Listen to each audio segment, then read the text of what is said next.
game design podcast by two guys who know nothing about computing or game design. I'm Trevor Scott, and with me here as always in his office is Ben Slinger. Yeah, I'm a guy. Two guys. Yeah. Just like the way you said that.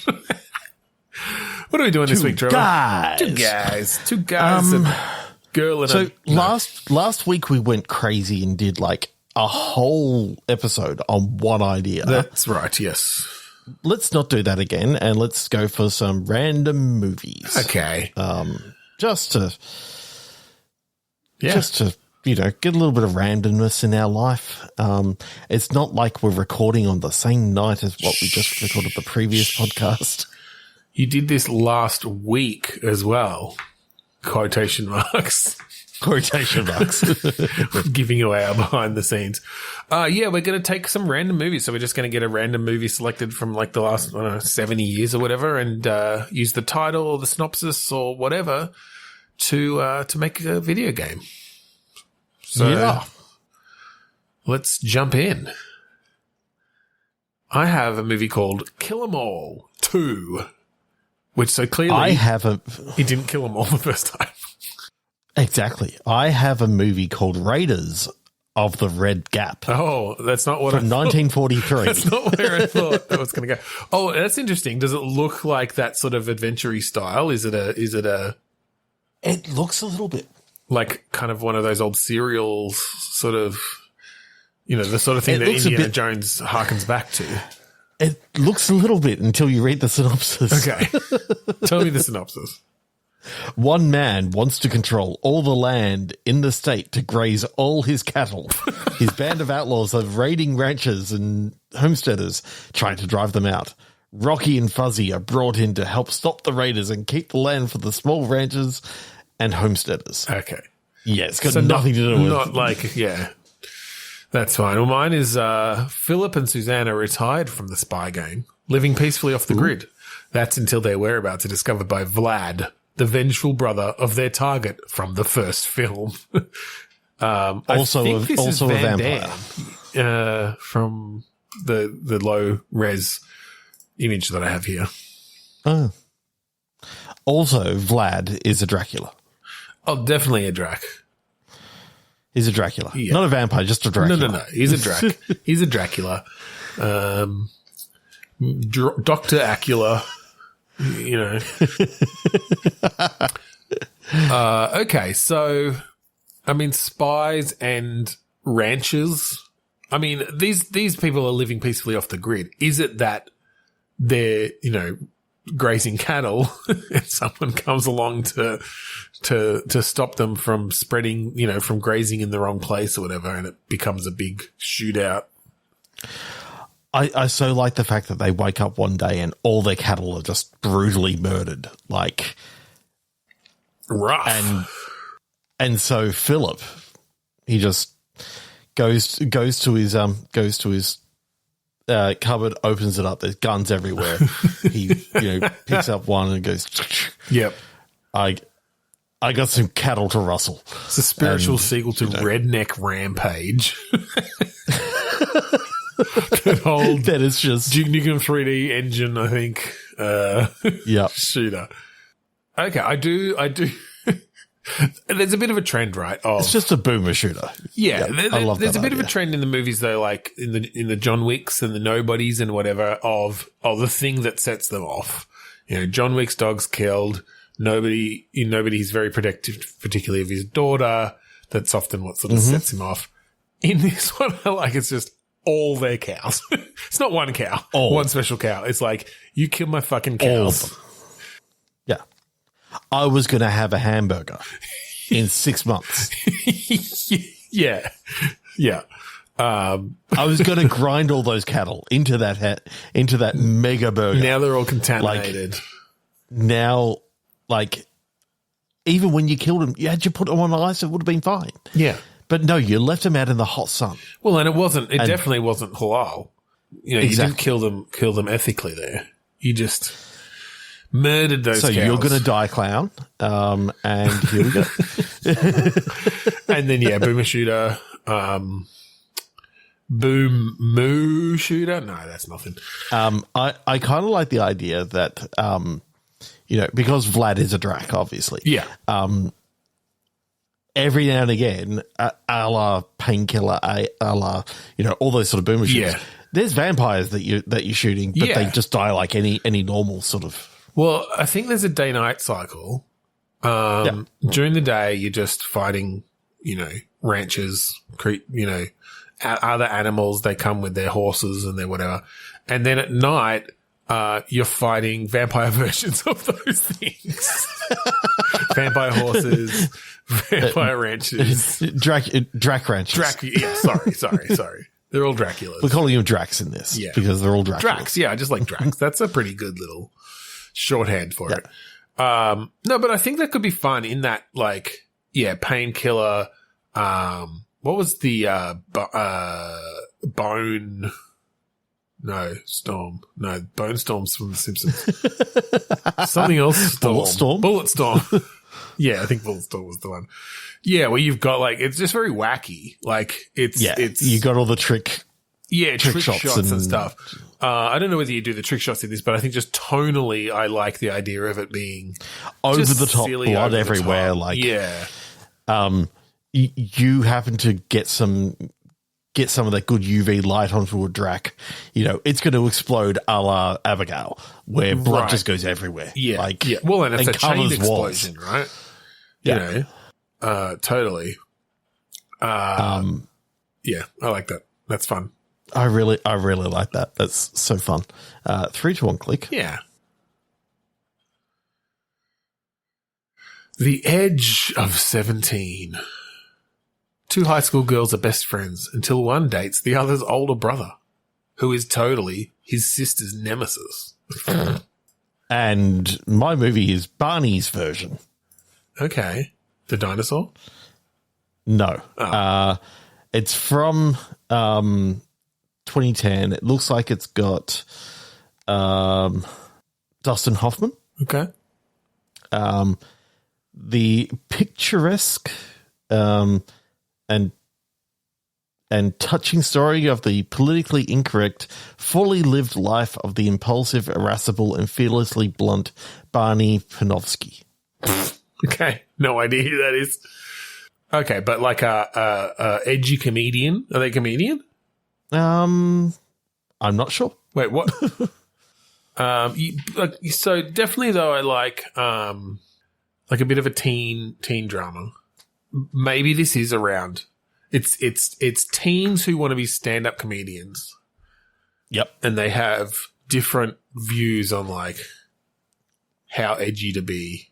I don't know if this is what this is. Actually, no. It looks like this person was a soap opera producer. Whatever. For some reason, it made me think comedian, and we're going there. Well, politically incorrect is I think usually it was the politically incorrect thing. Yes, exactly. Exactly. They're the ones who are mostly getting dinged for being politically incorrect anyway. So, I do like it still being 2 girls, 2 high school girls. They both want to be comedians, and it's them sort of figuring that out in their different ways, and butting heads. Yep. How are you sort of seeing this? Are you seeing this almost like a not necessarily adventure-y game, but I'm thinking, I can't even think of. I mean, it's very narrative, so it could be sort of visual novel. You could do point-and-click adventure. You don't necessarily have to play both type. Of the girls. And I can't remember the name of the game. You and I both like it. It's got the time stuff in it as well. The time stuff. This is unlike you, Trevor, to not remember the name of something. I know. Adventure, it's really hurting my time stuff. 3D. There's in the first one, there's a tornado, and they're taking photos everywhere, and the butterflies. And Life is Strange. Life is Strange. There you go. Yes. Yes, I could definitely see it along that, because that's very much their. Don't Nod is the developer who does a lot of those style of games. which I almost never finish though, and that's on me. But I end up not getting through them. I own them all. Me too. Yeah, definitely. Or at least they're all on Game Pass and stuff too. So, but anyway, yes. I think in that style, 1, 2 remastered, True Colors Before the Storm remastered. Like it's all there. Yeah, and then have I ever finished one? No. They did that one about the twins where one is trans as well. That was really interesting. I played the start of that. Oh. Okay. That was cool. I think that sort of style could work really well. And I think you could have then some fun little interactive on stage bits where you're choosing, you are choosing punchlines or you're choosing the directions to go for these stories or jokes of do you punch down or do you punch up sort of thing. And seeing the different results of that. I think that could be really fun. Yeah, that's really cool. And then you can still have a brother who's a nemesis, who's getting in between. You have some romance in there. I kind of like the idea of he's a podcaster. And he thinks he's a better comedian, but he's really not. Yeah. Maybe he's even stealing one of their jokes or something, like he's a real... Yeah. And they're a real ladies' man, like a Barney from How I Met Your Mother. Yeah, like Barney comes like a Barney Paravonsky. Okay, 3, 2, 1 movie. 3, 2, 1 movie. 1963's King Kong versus Godzilla. Leatherface. Versus Leatherface. I mean, this just feels like a fighting game of movie greats of some sort. So this is the weird Leatherface. Because what movies is Leatherface from, or is that just Leatherface? Texas Chainsaw Massacre, right? Chainsaw Massacre. So this is like the reimagining of like the origin story of Leatherface. Yeah. And a young nurse is kidnapped by a group of violent teens who escape from a mental hospital and take her on a road trip from hell, pursued by an equally deranged lawman out for revenge. One of the teens is destined for tragedy and horrors that will destroy his mind, molding him into the monster named Leatherface.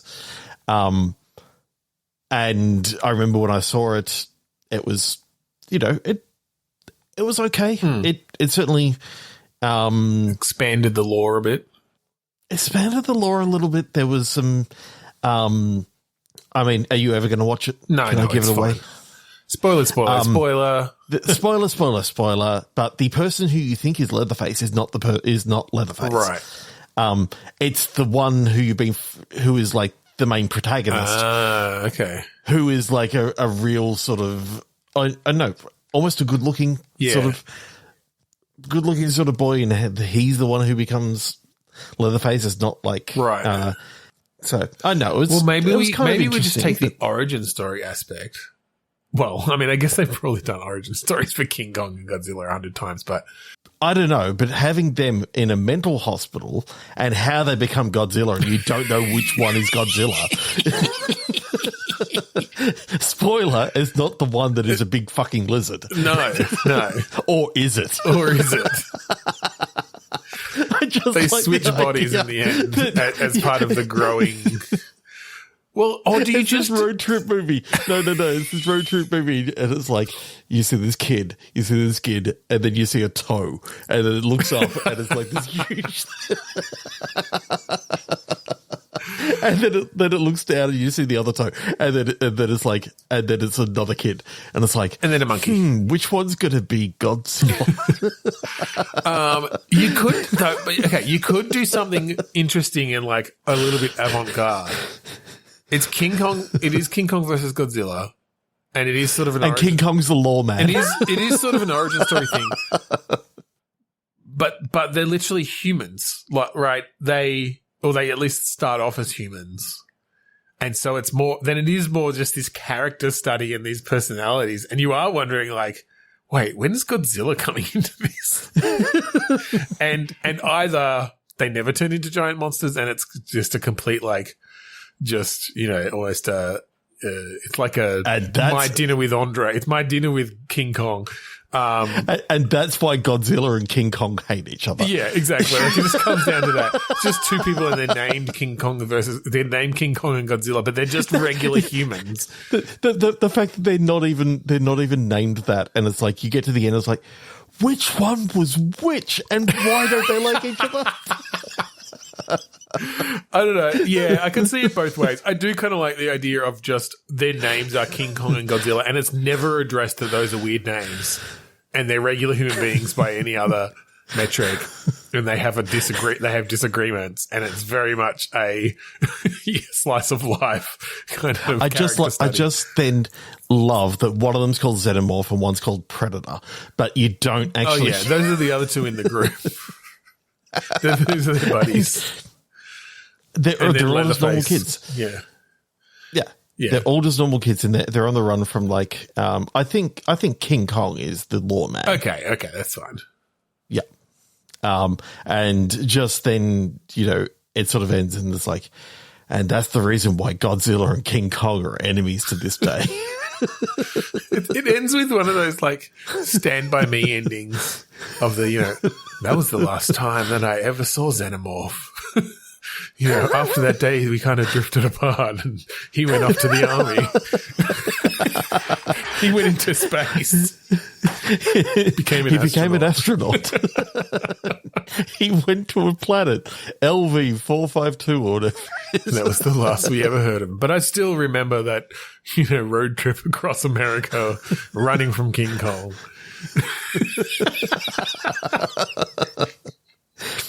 I hear Leatherface chopped up a whole heap of people in Texas.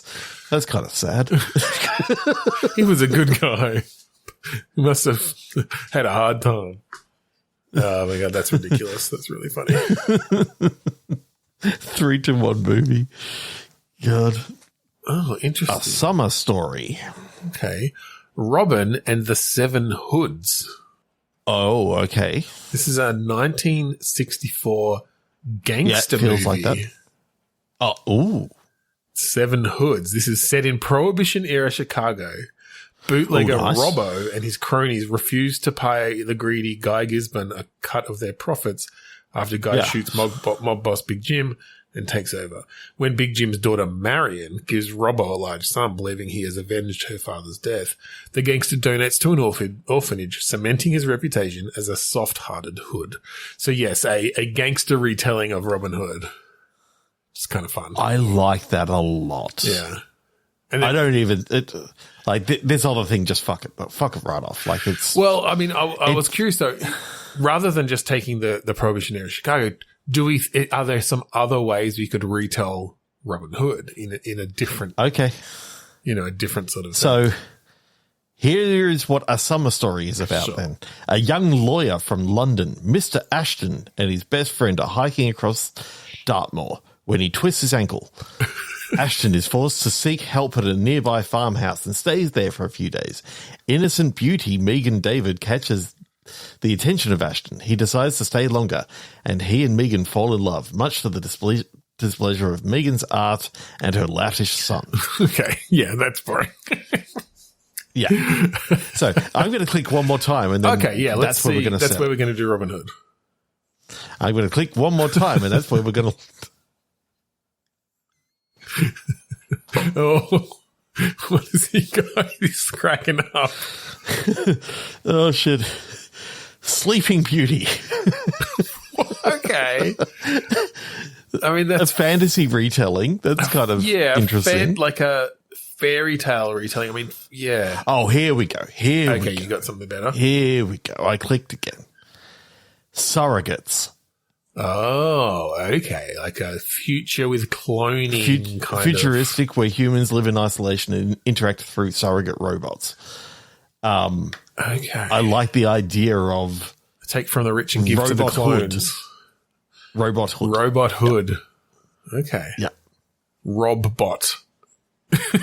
Yeah. Robbot. There you go. Okay. Yeah. So like is this like a humanoid passing as a human robot, or is this literally a Futurama style clinker. What I liked about Surrogates is it felt very normal world, just with this weird Tech. like overlay of robots shit over the top. Because which was fun. Because they were controlling clones outside or something, but they never went out themselves. Yeah, like and they never went out, and so like he basically hadn't left his house for a long time, and in this he has to actually leave he's forced to leave his home for the first time as a human to investigate the murders of other surrogates. Right. That's right. Well, I mean, it could be interesting to have someone unknown is taking over other people's clones. Stealing from the rich, giving to the poor. Stealing from the rich and giving to the poor. And it's sort of this untraceable thing because then next time that clone is used, it's not the same person. And they just sort of I like the cycle through idea them. that you are actually playing almost like the Prince John character or the Sheriff of Nottingham sort of character. Yeah. You're investigating this.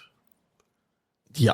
That could bring some interesting moral things in as well. Because as the protagonist, like obviously in Robin Hood, like the Sheriff of Nottingham is a bad guy, but it could bring in some interesting moral things of, do you agree with what they're doing or do you turn them in, sort of thing, when you track them down? They are literally taking over billionaires' surrogates. Oh yeah, and giving away all their money to like charities and all this sort of stuff. Yes, like hacking in to take over their surrogates. Yeah.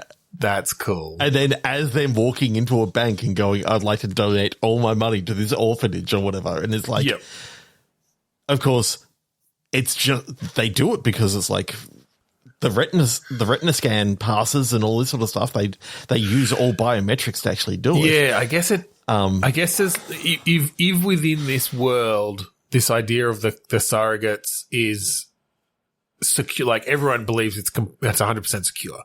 This is the first person who's ever managed to like hack a surrogate, essentially. And of course, the sheriff is actually working for the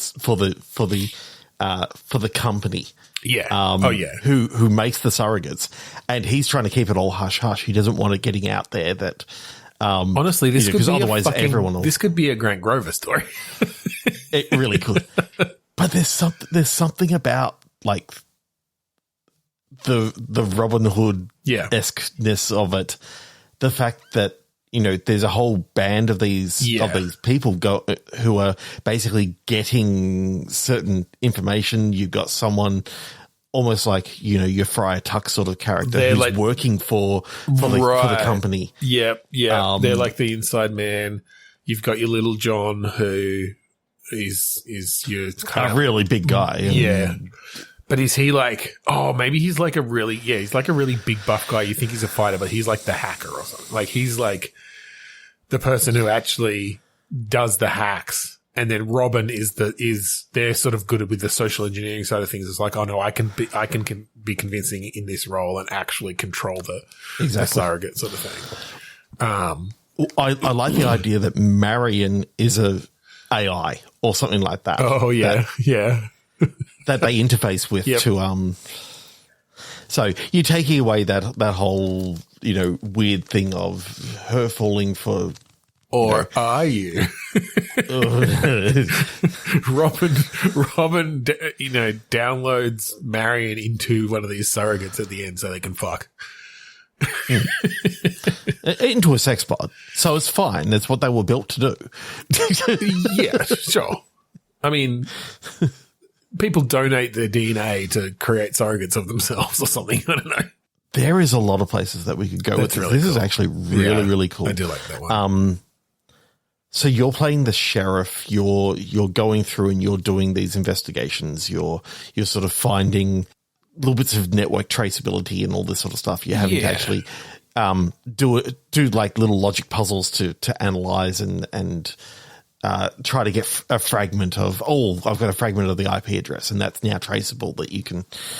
Yeah, I think you do it as a bit of a point and click investigative thing with, like computer interface, puzzly sort of stuff to push, to find evidence and push stuff forward.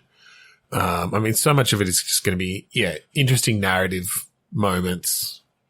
So I like the idea that it starts off as stealing from the rich, giving to the poor, and then at one of the latest ones, or whether it happens straight away before you actually start investigating this, or whether it happens, after you've been investigating for a little while, there's a murder that actually occurs. And it's one of these things of, I like the idea of the Robin Hood people. They created this technology. They've been going in to do this, and someone else has sort of hacked them and got the technology. Oh, the double hack. The double hack, and they're basically framing, because it happened to be one of the surrogates that they've already targeted, or they haven't targeted yet, and I see. So you're saying who's now done it? Yeah. So they're maybe piggybacking on Robin's band of merry men, their work, to then, maybe they intercept the disconnect, protocol or something, so that when Robin disconnects after taking all the money, they slide in and murder someone as that billionaire right at the end. Yeah, but of course, all the traces then lead back to Robin and his band, because they've just hijacked. It hadn't quite disconnected yet, and it stayed connected through the basically. They send a little keep alive signal that it's the only thing that they can get into the, into the network stream, but it's enough to keep it open for long enough to. I like the idea of, because I'm picturing it in the Grant Grover sort of style. Yeah. You've just done a little bit of stuff with the facial animation. Yep. I like that there's a weird sort of little twitch, little twitch that you see another character have later on. It's like, you start getting a feel as to something's going on here. That twitch is the same. Yeah, well, that's actually a very interesting thing of you're having to rely on mannerisms and facial expressions then to connect to these people, because you can't rely on the body that they're in or the face that they have. Yeah. Yeah, that's cool. And who you're looking at could literally just be another surrogate that's been taken over. Yeah. You can't tell because surrogates look exactly like everyone else. It's just that, they've been made for the ultra rich. Yeah. So that they can go out and have no fear of death, basically. Yes, exactly. That's really fun. I like that a lot. This whole thing is actually really cool, and this is so yet another story within the absolutely verse, the sheriff of Neo Naarm. I mean, it's almost like Nottingham. That's exactly Neo Naarm. That's great. Fucking hell! That's great. I'm glad I clicked a few times. Sometimes you just know when you find it. Oh yeah, and the fact that I clicked. Yeah, has there been a sci-fi Robin Hood retelling? I don't know. So many of them seem to just go back. There was in Doctor Who. They did the Robot of Sherwood Forest or whatever. Yeah, yeah. I mean, Doctor Who's done everything. I think Robin Hood's in the public domain, isn't it? Oh yeah, yeah. When was, I don't know. I don't even know where the original stories came from. Anyway, yeah. I think that's enough for tonight. I think we'll end on that game, because I think that was really good. Yeah, yeah. I think we will leave it there. To end on. Yes, Robin Hood as a character is in the public domain. Fantastic. It's literally from the 15th century. Yeah. Originally. So yeah. Thank you for joining us this week on Bitstorm. If you would like to find our previous episodes online, you can go to bitstormcast.com. All the episodes are there, or you can click through to your favorite podcast app, site, whatever service. Yeah. If you like the song that we play at the start and end of each episode, that song is called Mount Defiance, off of the album Containment Failure by the band Kuradust. You can find that at Bandcamp by going to kuradust.bandcamp.com. And you can find that album and a couple of others, and yeah. That's right. I was every time I go into my Steam, I have a look at my little icon that I've got in there, and I'm like, I remember when Miles painted that, and oh yeah, because I use the one from that that's that right. cover. Yeah, My little head, Miles Johnson or Johnston. I can't remember now. Look him up. He was only like 16 when he did that, but he's like 30 now or something. and done so much better stuff than that. And it's still, does some really amazing artwork. So We got in very and proud got to, it very cheap. to have a very cheap. I think we paid $100 for that Miles Johnson original. Yeah. Very cool. So yeah, thank you again for joining us this week on Bitstorm. I'm Ben Slinger. I'm Trevor Scott, or am I? Here's all my money.